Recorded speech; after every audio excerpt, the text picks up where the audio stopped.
også se ud som en pige. Og så, det var sådan noget med kjoler og lange flætninger, meget langt hår. Og det var en pinsel. Der var engang en lille dreng med løse håndled og tøset gang. Hans største frygt i livet var at vokse op og blive som far. En dag, mor læste i et dameblad, der får hun pludselig op med et ad. Vredt stak hun nålen i sit pige på hestbroderi og mumlede sikke noget sineri. Den lille dreng, han vidste, det måtte være noget slemt, når mor syntes, det var så forfærdeligt og grimt. Så da hun gik ud for at lave mad, så han sit snit til at kigge i det dameblad.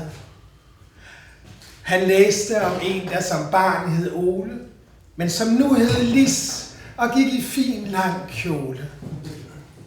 På billedet sad Lis med et broderi med heste og piger på, for det kunne hun nemlig også godt lide.